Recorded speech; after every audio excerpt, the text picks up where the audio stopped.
दोस्तों नमस्कार। एक छोटी सी श्रृंखला के साथ हमारी जो एक श्रृंखला थी, एक नवाचार था कि छोटे छोटे वीडियो इंपॉर्टेंट वीडियो जिसमें ऐसे कंटेंट को मेरा शामिल करने का उद्देश्य रहेगा जिसके माध्यम से आपको एग्जाम में एक काफ़ी फायदा हो, आपको ये भी पता चले कि सर कहाँ से और कैसा प्रश्न आता है। ये कंप्लीटली मेरी कोशिश है। कहाँ तक कामयाब होता हूँ ये आप लोगों के पुरुषार्थ पर निर्भर करेगा। उम्मीद करता हूँ ये श्रृंखला बहुत पसंद आ रही होगी। अपने साथियों को, दोस्तों को जरूर शेयर किया करो। आज बात करेंगे एक छोटे से विकास, बहुत इंपॉर्टेंट विकास है। और 2000 एक प्रकार से मैं कहूँगा कि 18 में, इससे पहले 2016 में लगातार कई बार होता ना कि प्रश्न कहाँ से आता है, गामक विकास पे लगातार प्रश्न आ रहा है। कौन सा विकास? गामक विकास की हम बात करेंगे। एक बार मैं वाइट कर लेता हूं इसको। गामक विकास, गामक विकास या इसको क्रियात्मक विकास भी आप कह सकते हैं। गामक विकास या क्रियात्मक विकास क्या होता है? बहुत महत्वपूर्ण डेवलपमेंट है। बहुत शॉर्ट वीडियो के माध्यम से, ये वैसे आधे घंटे का टॉपिक है लेकिन मैं पढ़ा रहा हूं 5 से 7 मिनट में, समझिएगा। गामक और क्रियात्मक विकास पे 2016 रेट में एक प्रश्न पूछा गया कि गामक का मतलब क्या, मतलब मोटर स्किल डेवलपमेंट। कौन सा डेवलपमेंट? मोटर स्किल डेवलपमेंट क्या होता है? तो मोटर स्किल डेवलपमेंट का मतलब है कि एलिजाबेथ हर्लोक, जो बाल मनोविज्ञान पे जिन्होंने बहुत कार्य किया, उन्होंने कहा है कि हमारे जो शरीर का नाड़ी मंडल है, हमारी जो नाड़ियां हैं और हमारी जो मांसपेशियां हैं, इनकी समन्वित गति के द्वारा शारीरिक गति के ऊपर नियंत्रण रखना। हर्लोक ने क्या कहा है? नाड़ी मंडल, नाड़ियां व मांसपेशियों की सहायता से जो शारीरिक गति पे नियंत्रण स्थापित किया जाता है उसे हम क्या बोलते हैं? गामक विकास। सिंपल सा अर्थ समझिएगा। रिट्स वाला में एक प्रश्न पूछा गया, गामक विकास क्या है? तो गामक विकास क्या है? हमारी जो शारीरिक अंग हैं, हमारी जो मांसपेशियां हैं, उनके द्वारा शक्ति व गति का विकास। कौन सा विकास? शक्ति व गति। याद रखना, रिट 18 में प्रश्न पूछा गया था कि शक्ति व गति का संबंध किस विकास से होता है? तो शक्ति और गति का संबंध किस विकास से होता है? गामक विकास से होता है। याद रखना, जहां भी शक्ति और गति आ जाए वहां आपको क्या करना है? गामक विकास करना है। समझिएगा इसको। सिंपल सा मतलब है कि गामक विकास हम जब पढ़ रहे हैं, शक्ति या गति विकास हम जो पढ़ रहे हैं, तो सामान्य अर्थ तो क्या हो गया? गामक विकास का मतलब शक्ति और गति से है। और किसके द्वारा? हमारी मांसपेशियों के द्वारा, नाड़ी मंडल के द्वारा, जो हमारे अंगों में जो एक प्रकार से नियंत्रण स्थापित किया जाता है, समन्वित क्रिया की जाती है, वो गामक विकास है। प्रश्न यहां से कैसे क्या आते हैं? पहला प्रश्न हो गया शक्ति और गति हो गया कि शक्ति और गति का संबंध किससे? आपने कह दिया कि साहब गामक विकास से संबंध है। गामक जो क्रियाएं होती हैं वो याद रखना हमेशा शुरुआत कहां से होती है? तो शुरुआत होती है इसकी मध्य गर्भाकाल से। कहां से शुरुआत होती है? मध्य गर्भाकाल से गामक विकास की शुरुआत हो जाती है। मध्य गर्भाकाल कौन सी? मैंने आपको 3 अवस्थाएं बताई थी, बीजावस्था, भ्रूण अवस्था और गर्भावस्था। जो भ्रूण अवस्था है वहां से जो है एक प्रकार से गामक क्रियाओं की शुरुआत होनी शुरू हो जाती है। तो इसको मध्य गर्भकाल कहा गया है, जहां से गामक क्रियाओं की शुरुआत होती है। और जब बच्चा 6 वर्ष का हो जाता है, कितने वर्ष का हो जाता है? जब 6 वर्ष का बच्चा हो जाता है तो 6 साल का बच्चा उन गामक क्रियाओं पे, अपनी मांसपेशियों पे नियंत्रण स्थापित कर लेता है। पिछली रीट में 2 प्रश्न आए थे। पिछली रीट में जो प्रश्न आया था वो कहां से आया था? वो आया था कि गामक जो कौशल होते हैं, गामक जो विकास होते हैं, वो कितने प्रकार के होते हैं? तो गामक विकास की जब अपन बात करते हैं, 2 प्रकार के होते हैं। कौन कौन से? सूक्ष्म और दूसरा होता है स्थूल। समझिएगा क्या है सूक्ष्म और क्या स्थूल। बहुत इजी सा पार्ट है, कुछ नहीं है। सूक्ष्म का मतलब है जो शरीर की मांसपेशी, अंगुलियों की सहायता से जो गतिविधि करेंगे। मैं अंगुली की सहायता से क्या कर सकता हूं? शर्ट के बटन बंद कर सकता हूं, लिख सकता हूं। यानी जो सूक्ष्म क्रियाएं मैं करूंगा, अंगुलियों का जहां प्रयोग होगा, वो गतिविधि कौन सी हो जाएगी? सूक्ष्म। जैसे लिखना, ठीक है ना, कपड़े पहनना, ब्लॉक बनाना। क्या बनाना? ब्लॉक बनाना। ये सब कौन सी क्रियाएं होती हैं? मेरी सूक्ष्म गतिविधि कौशल होती हैं, ठीक है। और ये जो होता है दूसरा नाम स्थूल। स्थूल का मतलब क्या है? स्थूल का मतलब है जिसमें मांसपेशियों की सहायता की आवश्यकता पड़ती है, वो गतिविधियां कौन सी हो जाएंगी? स्थूल हो जाएंगी। तो जहां व्यापक मांसपेशियों की सहायता से, ये अंगुली की सहायता से की जाती है, ये मांसपेशियों की सहायता से की जाती है। जैसे कि दौड़ना, दौड़ रहे हो आप, चलना, कूदना। तो ये जो गतिविधियां हैं जिनमें व्यापक रूप से मांसपेशियों की आवश्यकता पड़ती है, वो गतिविधियां स्थूल होती हैं। और जहां केवल अपने अंगुलियों की सहायता से कोई गतिविधि को कर लेते हैं, होती है सूक्ष्म होती है। एक तो ये प्रश्न पिछली डेट में था। शक्ति और गति का संबंध, ये प्रश्न एग्जाम में आ चुका है। अब तीसरा इंपॉर्टेंट प्रश्न ये बनता है कि गामक विकास होता कैसे है। तो गामक विकास के जो बाल विकास के सिद्धांत है, अपनी अवनी मनोविज्ञान में मैंने डाल रखा है बाल विकास के सिद्धांत, 14 सिद्धांत हैं। 14 में से एक पे 1% जरूर आता है, याद रखना, 100% आएगा। वो 14 के 14 समझ में आने चाहिए। उनमें से 4 या 5 सिद्धांतों की बात मैं भी कर रहा हूं, ये यहां भी उपयोगी है और वहां भी उपयोगी है, समझिएगा। गामक विकास जो होता है वो किधर से किधर चलता है। तो गामक विकास में पहला क्रम तो वही होता है, कौन सा, मस्तकोदयमुखी।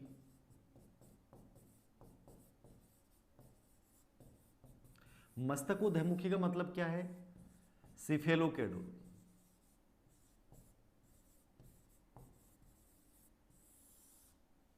सिफेलोकेडुअल बोल दो, सिफेलोकेडुअल बोल दो, मस्तकोदयमुखी बोल दो, सिर से पैर की ओर बोल दो। हमेशा गामक विकास की जो शुरुआत होती है वो याद रखना किधर से किधर होती है, ये बच्चा है, ठीक है। और ये जो बच्चा है ये अपनी जो शरीर की मांसपेशियां हैं, ठीक है, इन पे जो नियंत्रण स्थापित करेगा वो इधर से करेगा। सबसे पहले सिर, सबसे पहले कहाँ से स्टार्ट करेगा, बच्चे को कभी आप लेटा के देखिएगा, बच्चा सबसे पहले गर्दन को उठाने की कोशिश करता है, फिर छाती को ऊपर उठाता है और लास्ट में अपने हाथ और पैरों के बल पे चलता है। तो सिर से पैर, यहां से सिर से पैर की ओर, ये होता है सिफेलोकेडुअल सिद्धांत, जिसको आप मस्तकोदयमुखी सिद्धांत बोलते हैं, याद रखना। ये सबसे महत्वपूर्ण सिद्धांत होता है कि विकास की दिशा किधर से किधर होगी, तो दिशा किधर से किधर होती है, सिर से पैर की ओर। एक तो ये याद रखना। तो गामक विकास किधर से किधर हो रहा है, मस्तकोदयमुखी का मतलब क्या है, सिफेलोकेडुअल का मतलब क्या है। तो सिफेलोकेडुअल का मतलब ये होता है कि विकास जो होता है वो सिर से पैर की ओर होता है, ये आपको याद रखना है, याद रखना। दूसरा सिद्धांत की मैं बात करूंगा, प्रोक्सिमी डिस्टल, जिसको निकट दूर बोल दो आप। गामक विकास जो होता है वो निकट से दूर सिद्धांत को भी फॉलो करता है। निकट दूर सिद्धांत को अपन क्या बोलते हैं, प्रोक्सिमी डिस्टल।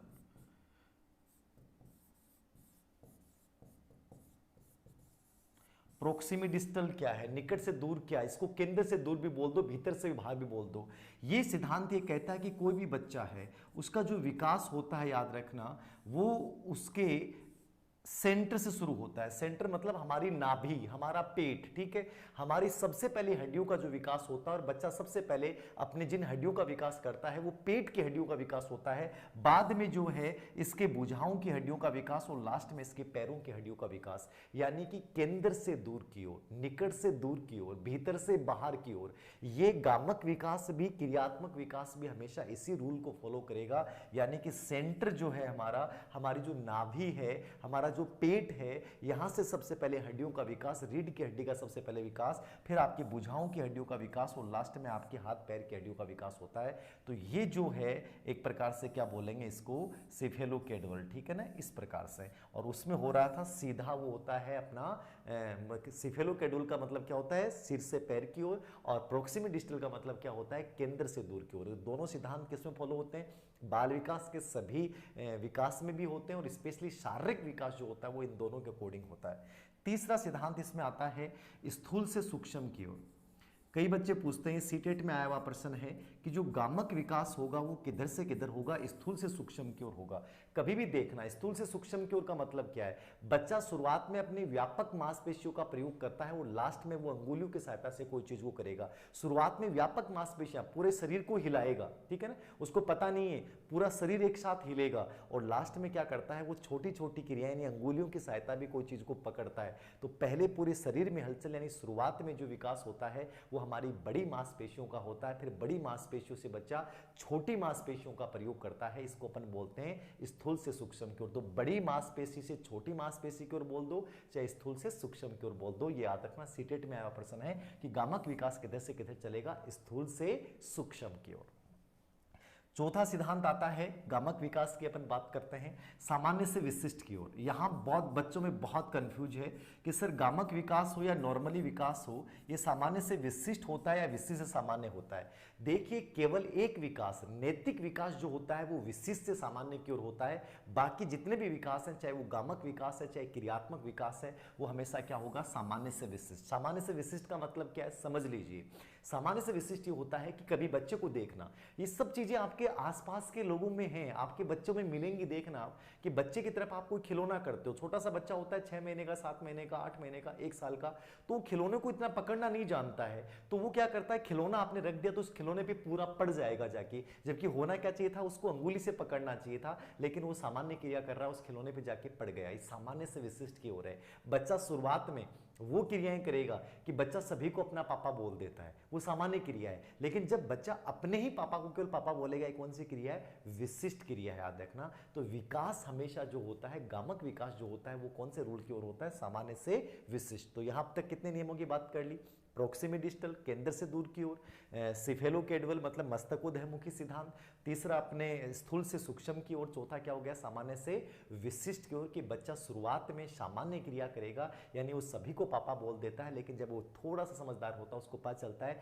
कि मेरे पापा ये हैं, छोटे पापा ये हैं, बड़े पापा ये हैं, तो ये विशिष्ट की ओर जा रहा है। बच्चा थोड़े दिनों बाद में वो उस खिलौने पे पड़ेगा नहीं, उस खिलौने को अंगुली से पकड़ लेगा, ये विशिष्ट क्रिया है। तो विकास हमेशा क्या होता है, सामान्य से विशिष्ट। और एक सिद्धांत और मैं चर्चा कर रहा हूं, अधिगम परिपक्वता का सिद्धांत, इस पे भी गामक विकास डिपेंड करता है। अधिगम गुणा परिपक्वता, हमेशा याद रखना, अधिगम गुणा परिपक्वता आएगा, प्लस नहीं आएगा। इसका मतलब क्या है कि गामक विकास जो होता है वो अधिगम और परिपक्वता दोनों की अंतः क्रिया का परिणाम होता है। कैसे, समझिए इस चीज को कि देखिए परिपक्वता अधिगम को प्रभावित करेगी, लेकिन परिपक्वता से व्यवहार में परिवर्तन स्थायी नहीं होता, इसलिए इसको अधिगम की श्रेणी में शामिल नहीं किया जाता। लेकिन इसका मतलब क्या है कि ये कहता है कि 8 महीने के बच्चे को आप साइकिल चलाना नहीं सिखा सकते। क्यों नहीं सिखा सकते, क्योंकि वो मेच्योर नहीं हुआ, जब तक वो परिपक्व नहीं होगा तब तक उसको साइकिल चलाना नहीं सिखा सकते। मतलब कि लर्निंग जो है वो तभी संभव है जब क्या होगी, उसके लिए बच्चे में आवश्यक शारीरिक कुशलताएं होंगी। तो गामक विकास के लिए जरूरी है कि चाहे वो तैरना सिखाना हो, चाहे वो चलना सिखाना हो, चाहे कोई भी चीज सिखानी हो, उसके लिए एक निर्धारित परिपक्वता होनी आवश्यक है, अन्यथा वो बच्चा उसको सीख नहीं पाएगा। तो गामक विकास अधिगम गुणा परिपक्वता का परिणाम होता है।